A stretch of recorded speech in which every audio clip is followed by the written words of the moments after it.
به نام خدا. سلام دوستان عزیزم، وقتتون بخیر باشه. پادکست صدای سکوت امروز رو با کتابی در حوزه موفقیت، راه و رسم زندگی و خودسازی شروع میکنیم. کتاب عظمت خود را دریابید، نویسنده وین دایر، ترجمه محمد رضا آل یاسین.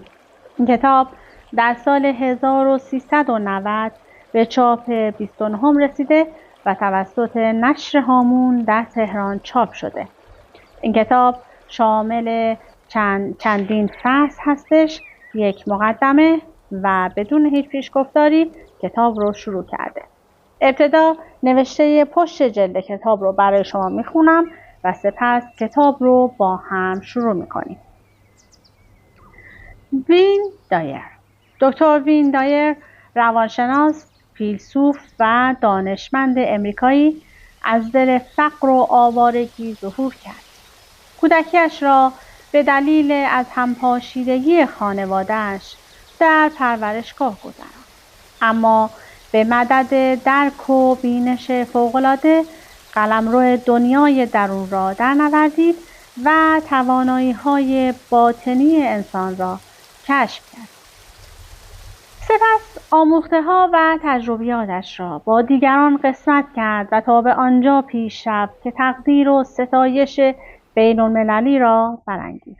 در سال 1987 به عنوان بهترین سخنران امریکا شناخته شد و جایزه بزرگ و بین‌المللی چکش طلایی را به خود اختصاص داد.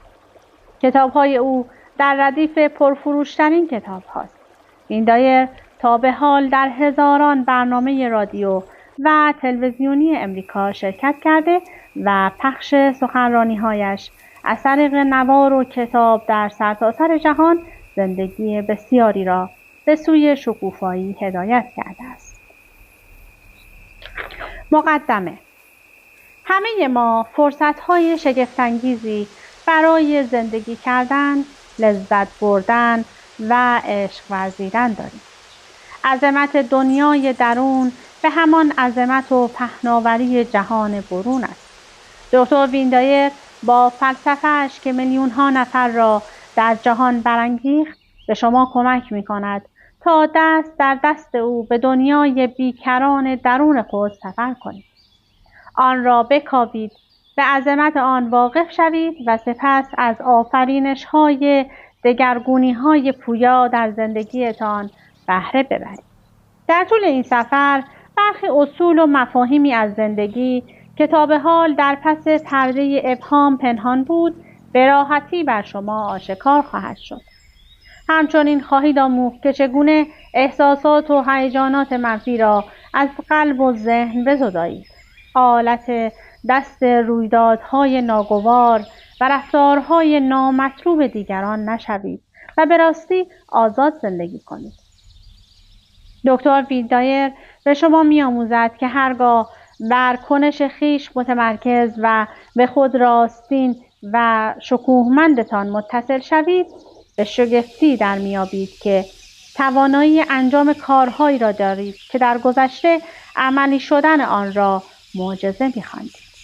پیام‌های حیات بخش او شما را مجاب می‌کند که برای دستیابی به سوادها و آرزوهایتان نباید دست نیاز به سوی دنیا دراز کنید، بلکه تنها با قوانین هستی هم نوا شوید و با توسل به استعدادهای نهفته در ذات و ضمیر خود موانع و مشکلات را کنار بزنید و راه را برای تجلی آنها بگشایید.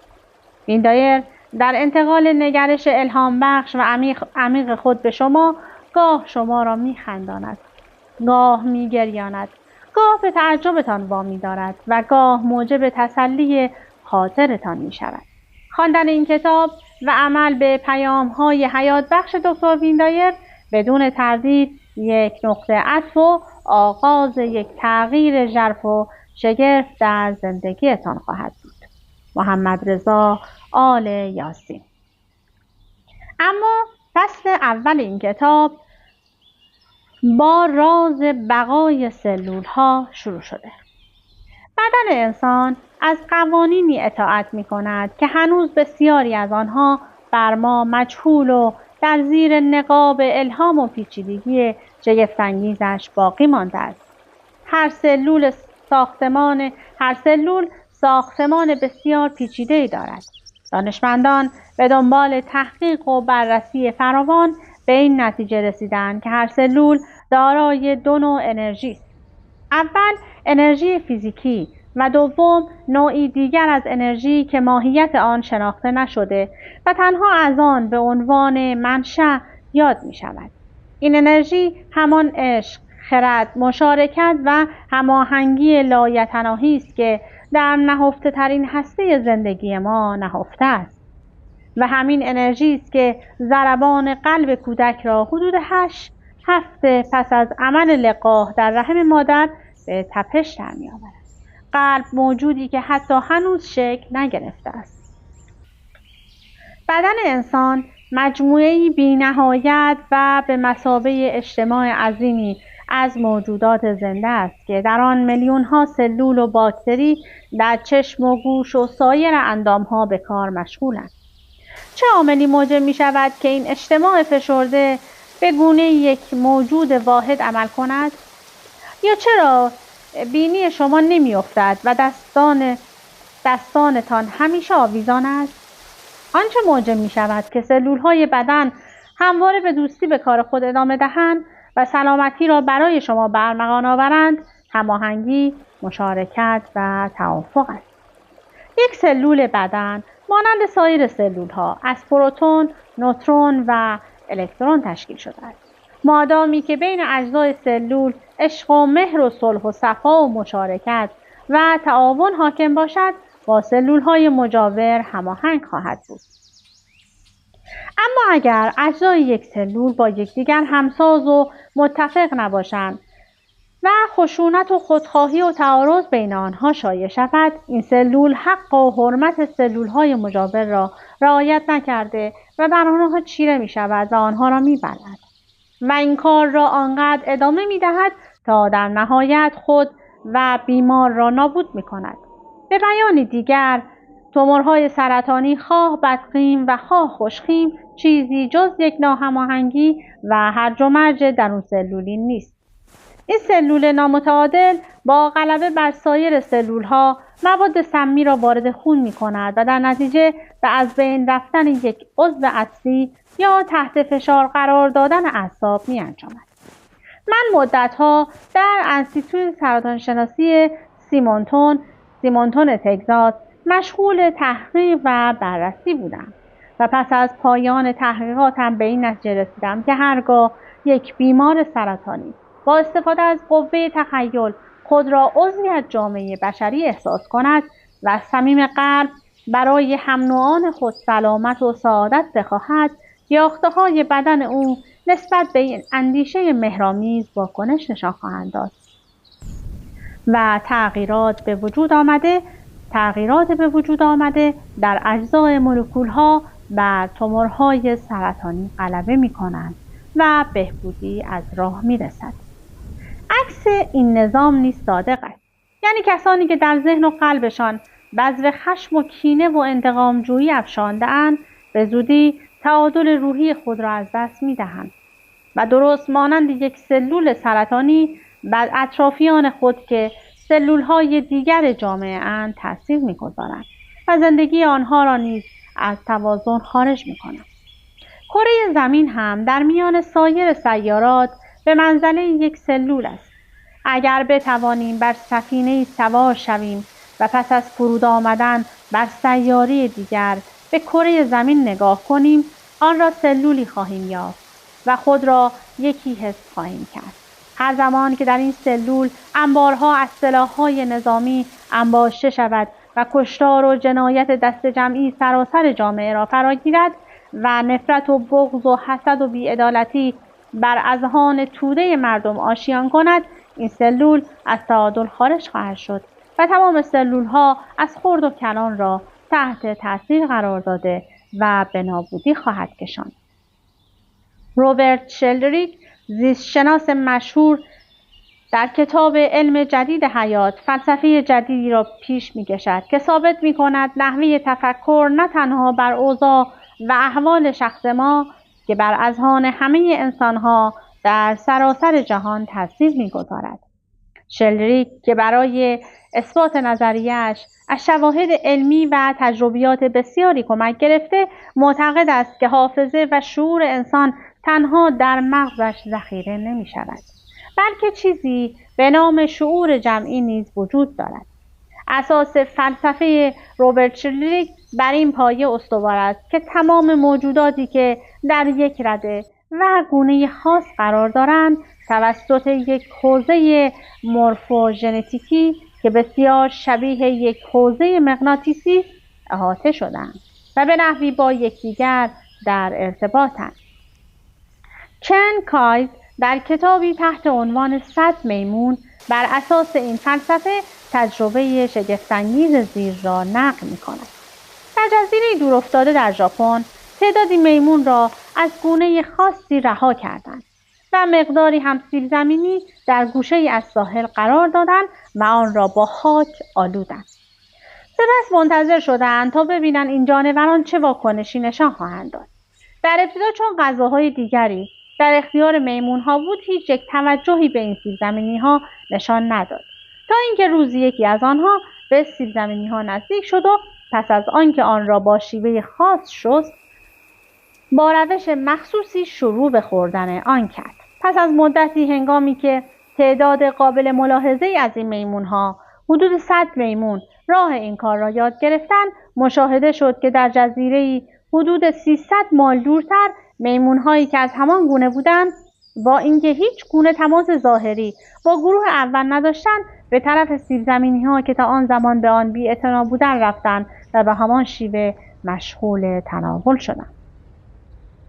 به این ترتیب اگر قرار باشد اعضای گونه خاصی از حیوانات با هم به طریقی در ارتباط باشند، مسلماً انسان‌ها هم به وسیله همین نیرو با هم در ارتباطند.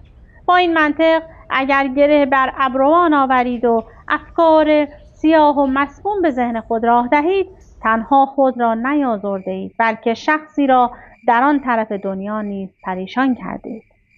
کتاب 100 میمون درباره احتمال جنگ اتمی در آینده هشدار می‌دهد و می‌گوید که اگر تعداد قابل ملاحظه‌ای از مردم معتقد شوند که جنگ هسته‌ای در آینده نه چندان دور گریبانگر بشر می‌شود، این اندیشه به سرعت در اذهان سایر مردم نیز اشاعه خواهد یافت و به طور حتم جامعه عمل به خود می‌پوشاند.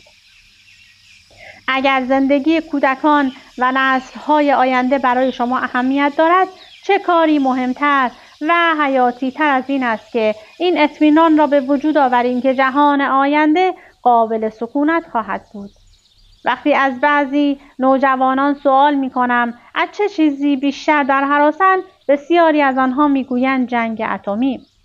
اگر این طرز تفکر بر اذهان عموم مردم رسوخ کند، بدون تردید این خود مردم هستند که موجب می‌شوند بمب‌های اتمی منفجر شوند. متاسفانه ساخت انواع و اقسام موشک‌ها حاکی از آن است که این ایده در بسیاری از اذهان مستقر شده است. ویکتور هوگو می‌گوید عقیده‌ای که بر اذهان توده مردم جای گیرد و زمان ابرازش فرا برسد چنان نیرومند است که حتی اگر تمام ارتش‌های جهان متفق شوند، یارای مقابله با آن را ندارند. حال که می‌دانیم تفکر اشتراکی چنین نیروی عظیمی دارد، چرا آن را در جهت مقاصد مثبت و سازنده به کار نگیریم؟ برای مثال، اگر بتوانیم وجدان بشر را در مقابل معضل گرسنگی در سطح جهان بیدار کنیم و بشر را متقاعد کنیم که دیگر گرسنگی قابل تحمل نیست و این فکر را در اذهان جهانیان بنشانیم، بیشک این طرز فکر به سرعت گسترش یافته و به عمل نزدیک می شود. جامع و جهانی بیاندیشید. تحقیقات فراوانی که در مورد تفاوت دیدگاه رهبران و مدیران با افراد معمول به عمل آمده نشان می‌دهد که اشخاص برجسته دو تفاوت اساسی با مردم عادی دارند. نخست آنکه به دلیل وسعت نگرش کل سیستم را زیر نظر دارند و به یگانگی و هماهنگی در عملکرد آن می‌اندیشند. مثلا کارمند یک شرکت فقط به آنچه در حیطه مسئولیت اوست می‌اندیشد و نسبت به تأثیر کار خود در بخش‌های دیگر بی‌تفاوت است. حالانکه مدیر همان شرکت تصویر وسیع‌تری را پیش رو دارد و تأثیر کار هر بخش را بر بخش دیگر کنترل می‌کند و به سود و زیان سیستم می‌اندیشد. دومین تفاوت در نظر داشتن تأثیر درازمدت عملکرد در وضعیت آینده شرکت است. اما مدیر یک شرکت نیز نسبت به مقام بالاتر خود دیدگاه محدودی دارد و این روند همچنان ادامه می‌یابد. بسیاری از مردم در مقابل مسائل جهانی بی اهمیتند. آنها میگویند هیچ کاری از دست من برمیآید. چگونه میتوانم در برابر معضلاتی که بر جهان سایه افکنده تأثیر بگذارم؟ این نوع تفکر نشان میدهد که شخص زاویه دید خود را به اطراف خویش محدود کرده است. افرادی که دید جامع و جهانی دارند، دامنه دیدشان از سطح خانواده، شرکت، کشور و قاره می‌گذرد و کل جهان را در بر می‌گیرد. دنیا بر پاشنه مشارکت و تعاون می‌چرخد. درد و رنج هر فرد در یک گوشه از جهان درد و رنج بشریت است. بیکاری و گرسنگی یک فرد در آن سوی جهان مسئله است برای تمام افراد بشر. ما نه تنها با تمام مردمی که در حال حاضر در جهان زندگی می‌کنند یکی هستیم، بلکه با آنهایی که از روز ازل پا به این کره خاکی گذاشتند و نیز آنهایی که از این پس زاده خواهند شد تنی واحد را تشکیل می‌دهیم. عشق مرز نمی‌شناسد. بسیاری از مردم مایلند عشق خود را صرفاً نثار کسانی کنند که سزاوارش می‌پندارند، در صورتی که همه افراد این شایستگی را دارند. مهاتما گاندی برخورد فیلسوفانه‌ای با این واقعیت دارد. او میگوید از گناه بیزار باش، اما گناهکار را دوست داشته باش. تا زمانی که عشق و محبت ما سراسر جهان را در بر نگیرد، تضاد و دوگانگی ادامه خواهد داشت. تو در مقابل من، ما در مقابل آنها، سفید در مقابل سیاه و امریکایی در مقابل روسی و همه اینها به دلیل تعارض ما با نوع دوستی، یگانگی و مشارکت است. به خاطر می‌آورم که زمانی مادر بزرگم تحت مراقبت و پرستاری مادرم بود. او لباسهای این پیرزن 90 ساله را عوض می‌کرد، غذا در دهانش می‌گذاشت و مانند بچه‌ای از او پرستاری می‌کرد. برایم جالب بود. یک بار خندیدم و گفتم نمی‌دانم مادر کیست و بچه کدام است. آیا چند وقت پیش این رفتار معکوس نبود؟ باید باور کنیم که همه یکی هستیم و رنج بشریت رنج خود ماست. این وظیفه سیستم آموزشی است که این طرز فکر را در اذهان مردم جامعه زنده کند. یک ضرب‌المثل چینی میگوید اگر فقط به فکر سال آینده هستی بذری بکار. اگر به 10 سال دیگر میاندیشی نهالی غرض کن و اگر به 100 سال دیگر فکر میکنی در آموزش و ارتقاء فرهنگ جامعه بکوش. اگر تعلیم و تربیت اشاعه یابد و وجدان بشری بیدار شود، نیرو و هزینه‌ای که صرف جنگ و درگیری در سراسر جهان می شود در جهت رفع نابسامانی، گرسنگی و بیکاری و آموزش صرف خواهد شد. متاسفانه دروغ، تظاهر و تقلب که در جوامع بشری ریشه دوانده می رود تا روزی تار و پود آن را در هم پیچد و مرگ و انهدام دست جمعی را به دنبال داشته باشد. سالها پس از این فاجعه نسل‌های بعدی پیام‌های حیات بخشی را که از زبان فیلسوفان و رهبران مذهبی در مورد یگانگی و تعاون و اتفاق بیان شده بود به خوبی درک خواهند کرد و باورشان خواهد شد که انسان‌ها یکی هستند و آنچه باید هر انسانی به انسان دیگر ارزانی دارد عشق است و دیگر هیچ. موفقیت را با زندگیتان بیاموزید. موفقیت غریحه‌ای طبیعی و ذاتی است و شخص موفق نیازی به جستجوی آن ندارد. او با این نگرش درآمیخته است و در نتیجه به هر کاری دست بزند موفقیت را در آن پدید می‌آورد. من هرگز معتقد نیستم که لازمه موفقیت و درآمد کلان سخت کوشی و جانفشانی است، بلکه برعکس، شخص موفق است که به هر کاری دست بزند بیدرنگ دوستان فراوان و درآمد سرشاری را به سوی خود جلب می‌کند. با منعقد کردن یک قرارداد نان و آبدار موفقیت به دست نمی‌آید. به بیان دیگر، اگر در کسب و کار خود فقط افکارتان را روی میزان درآمدتان متمرکز کنید و به رضایت مشتریان خود بی‌اعتنا باشید، یا اگر درآمد شما از درصد کمیسیون حاصل می شود فقط به میزان دریافت کمیسیون خود توجه داشته باشید، بدانید که با موفقیت فاصله زیادی دارید. برای دسترسی به موفقیت و کامیابی باید خود را فراموش کنید و فکرتان این نباشد که سهمتان از این تلاش چیست و آیا ارزش دارد که وارد این ماجرا شود یا خیر.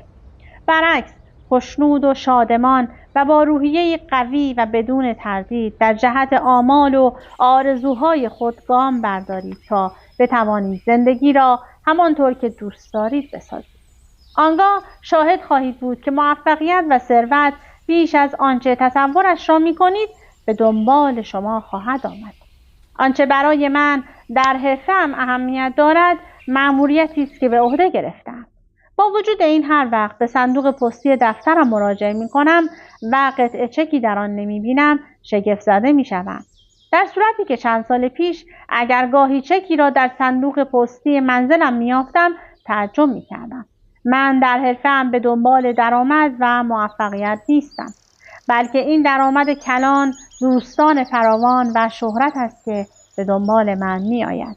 بد نیست برای روشن شدن مطلب به یک حکایت قدیمی اشاره کنیم. میگویند روزی بچه گربه‌ای در یک کوچه به این سو و آن سو می‌پرد تا دم خود را بگیرد. گربه‌ای به او نزدیک شد و سر کار را پرسید. بچه گربه گفت: در درس فلسفه مدرسه آموختم که مهمترین چیز برای یک گربه شادمانی است و این شادمانی هم در دم گربه قرار دارد. بنابراین با خودم حساب کردم که اگر تلاش کنم روزی دم خود را بگیرم برای همیشه به خوشی و شادمانی دست می‌یابم. گربه گفت: من تمام عمرم را در کوچه پس کوچه ها پرسه زدم و این فرصت را نداشتم که به مدرسه بروم. با وجود این عجیب است که من هم این واقعیت را دریافتم. اما تفاوت بین آنچه تو آموختی و آنچه من تجربه کردم آن است که من نیز به این واقعیت پی بردم که اگر با اطمینان در مسیر اهداف خود پیش بروی، هر جا که بروی شادمانی در پی تو میآید. مرغابی یا عقاب. در بیشتر فروشگاه‌های امریکا جوانکی کنار صندوق ایستاده است تا پس از آنکه صندوقدار کالای مشتری را حساب کرد آن را در کیسه بریزد. بعضی از این متصدیان فقط توانایی آن را دارند که برای یک صندوقدار کار کنند و کالای حساب شده در یک صندوق را در کیسه بریزند. این افراد معمولاً ضعیف و رنجور به نظر می‌رسند و با بیمیلی کار می‌کنند و پول ناچیزی هم در قبال کارشان می‌گیرند، در حالی که از دیدگاه خودشان بسیار کارآمدند و حتی فکر می‌کنند عملشان نسبت به سایر همکارانشان بهتر و سریع‌تر است.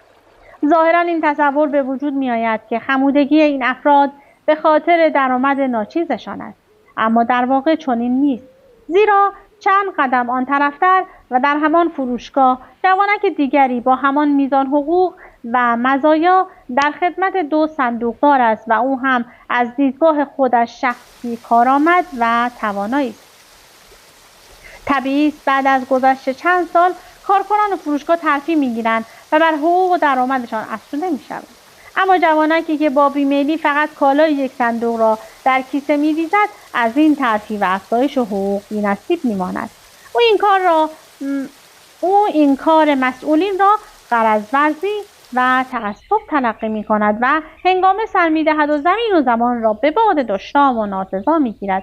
مثلا می‌گوید آنها مرا دوست ندارند چون خیلی قد بلند هستم و یا چون خانم هستم در کار خودم درجا می‌زنم و به این ترتیب در تمام مدت کارش تا مرز بازنشستگی با بهانه‌های واهی گناه بیحالی و خمودگی خود را به گردن این و آن میاندازد. یک ضرب‌المثل قدیمی میگوید هرگز مرغابی‌های خود را به مدرسه عقاب‌ها نفرستید. در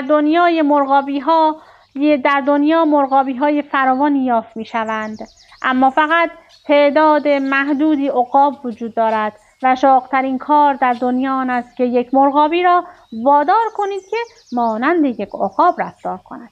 مرغابی‌ها مرغابی‌وار فکر می‌کنند و دید محدودی دارند و تلاش برای آموختن خلق و خوی عقاب‌ها به آنها بی‌نتیجه است. سال گذشته از من دعوت شد تا به اورلاندو سفر کنم، شهری در مرکز ایالت فلوریدای امریکا، و چند جلسه سخنرانی داشته باشم. اتاقی که برای اقامتم در نظر گرفته بودند در موقعیت بسیار زیبایی بود و سرویس خاصی داشت. صبح اولین روز اقامتم طبق معمول برای دویدن از هتل خارج شدم و ساعت حدود 10 بود که بازگشتم. یک راست به رستوران هتل محل اقامتم رفتم و تقاضای صبحانه کردم. پیشخدمت گفت صبحانه بین ساعت 7 تا 9 صبح سرو می شود، اما مسئله ای نیست، برایتان می توانم فراهم کنم. آیا چیز دیگری هم میل دارید؟ گفتم مقداری کیک هم بد نیست. او به سرعت به طبقه پایین که آشپزخانه در آن قرار داشت رفت و در یک چشم به هم زدن صبحانه را جلویم گذاشت. صبح روز بعد مجددا در همان ساعت به رستوران وارد شدم و متوجه شدم که پیشخدمت شخص دیگری است. از او تقاضای صبحانه کردم. با لحن خشک و محکمی گفت متاسفم قربان، زمان صرف صبحانه بین ساعت 7 تا 9 بامداد است. گفتم این را می‌دانم، اما من همین چند دقیقه پیش ورزش صبحگاهیم را تمام کردم و تا چند دقیقه دیگر هم باید در محفلی سخنرانی کنم و یک لیوان آب پرتقال هم برایم کافی است. او گفت لطفاً خوب به تابلو نگاه کنید. بسیار روشن و واضح نوشته است که صبحانه بین ساعت 7 تا 9 صبح سرو می شود. آیا می خواهید مرا از کارم اخراج کنم؟ ملاحظه کنید که چه تفاوت فاحشی در دیدگاه یک مرغابی با یک عقاب وجود دارد. به شما اطمینان می دهم که اگر مسیر زندگی این دو نفر را تعقیب کنید مشاهده خواهید کرد که عقاب از جا برمیخیزد، پیش می رود و وارد میدان کارزار و عرصه پرتلاش زندگی می شود و سپس اوج می گیرد و به ترفیع مقام می رسد. اما مرغابی به همان کاری که دارد بسنده می کند و یا حتی با زبونی و ذلت به کارهای حقیرتر تن در می دهد و هرگز هم از اینکه چرا در کارش درجا می زند سر در نمی آورد.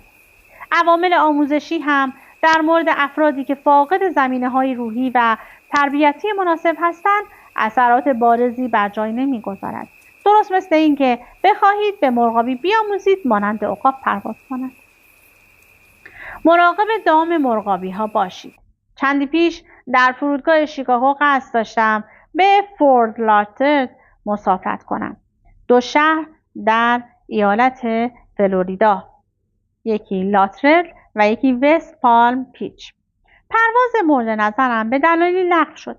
به فکر افتادم با هواپیمایی که مقصدش وست پالم پیچ بود و 45 دقیقه بعد حرکت می‌کرد سفر کنم و فاصله 20 مایلی این شهر را تا مقصدم با اتومبیل طی کنم. به مسئول مربوطه مراجعه کردم و از او خواستم نام مرا جز مسافران وست پالم پیچ بنویسد. او نگاهی به دستگاه کامپیوتر کرد و گفت ما نمیتوانیم این کار را بکنیم. گفتم چطور؟ گفت در برنامه‌ای که در کامپیوتر ذخیره شده فورت لاتردل و وست پالم پیچ 2 شهر جداگانه محسوب می‌شوند. متاسفم. شما باید 4 ساعت منتظر شوید و با هواپیمای بعدی که ما برایتان در نظر گرفتیم پرواز کنید. گفتم شما پرواز مرا لغو کرده اید و نمیگذارید با پرواز دیگری که 90 صندلی خالی دارد پرواز کنم، فقط به خاطر اینکه کامپیوتر به شما چنین اجازه نمیدهد؟ گفت همین دارد، هیچ کاری هم از آن ساخته نیست. گفتم میل دارم با شخص دیگری صحبت کنم. گفت هر کس دیگری هم بیاید همین حرف را به شما خواهد گفت، حتی سرپرست مربوطه. داشت میرفت که سرپرست قسمت را بیاورد که صدایش کردم، زیرا میدانستم که پشت این درها چیزی وجود ندارد جز یک حوض پر از مرغابی. در حقیقت او قصد داشت مرغابی دیگری را با خود بیاورد تا مرا مجاب کند. به او گفتم میل دارم با کسی صحبت کنم که پیشاپیش معتقد نباشد این کار شدنی نیست و به این ترتیب نزد عقابی هدایت شدم و همه چیز همانطور که میخواستم انجام شد. دنیا پر از مرغابی است. باید مراقب باشید که خودتان یکی از آنها نباشید و هنگام مراجعه به مؤسسات در تله‌های بازیدهنده‌ای که مرغابی‌ها می‌گسترانند گرفتار نشوید. از کلام تا اقدام.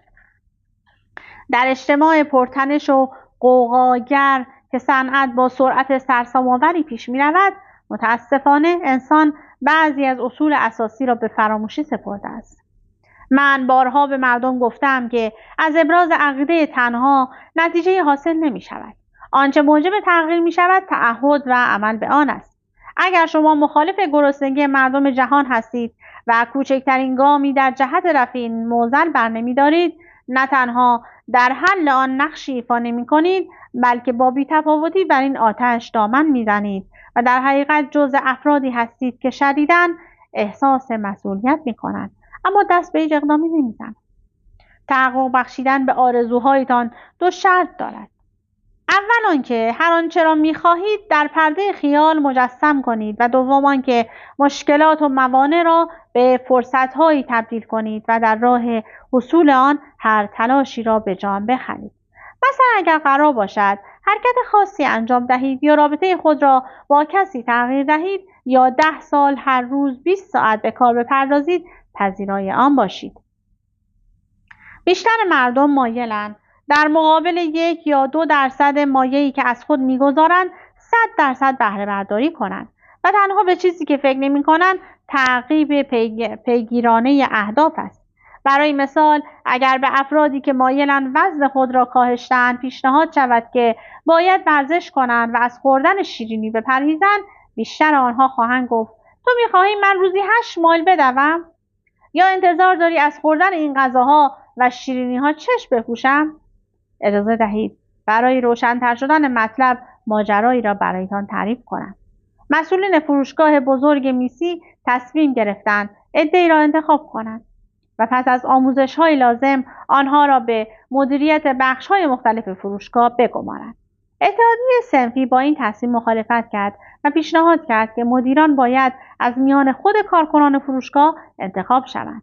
مسئولین پس از آنکه جلسه‌ای تشکیل دادند اعلام کردند که قصد دارند یک دوره آموزش مدیریت بگذارند و کسانی که این دوره را با موفقیت بگذرانند گواهینامه پایان دوره را دریافت داشته و به جمع مدیران پیوسته و از مزایای آن نیز بهره‌مند شوند. علاقه‌مندان میبایست روزهای سه‌شنبه و پنجشنبه هر هفته از ساعت 5 تا 7 در این دوره شرکت میکردند. فکر میکنید چند درصد از کارکنان این فروشگاه از این برنامه استقبال کردند و در آن اسم نوشتند؟ فقط 3%. 97% بقیه گفتند انتظار دارید پس از کار در ساعات اداری تازه 2 ساعت هم اضافه بمانیم و به این مزخرف‌ها گوش کنیم؟ خیلی کارها داریم که باید انجام دهیم. اهمیت تعهد در عمل تا به این اندازه است که اگر فرد نسبت به کم اهمیت ترین مشکل اجتماع خودش قدم کوچکی بردارد، بهتر از آن است که نسبت به بزرگترین مشکل بشری فقط ابراز عقیده کند. اگر عقاید با تعهد و عمل نیامیزند، پوچ و بی‌معنی خواهند بود. انسان متعالی کسی است که نسبت به سخنان خود متعهد باشد. افرادی که کلامشان با اعمالشان مطابقت ندارد مجبورند واقعیت‌ها را تحریف کنند و در بعضی موارد به مبالغه و گزافه‌گویی بپردازند. از همین رو نمی‌توانند الگوی مناسبی برای فرزندان خود باشند. چگونه می‌توان از یک سو در مقابل چشمان فرزندان اوراق مالیاتی را با مطالب دروغین پر کرد و در عین حال از آنها انتظار داشت که صدیق و درستکار باشند؟ یا چگونه میتوان دود سیگار را به صورتشان دمید و از مضرات احتیاط با آنها سخن گفت؟ این حقیقت را بپذیرید که آنچه در اندیشه شماست چندان اهمیتی ندارد.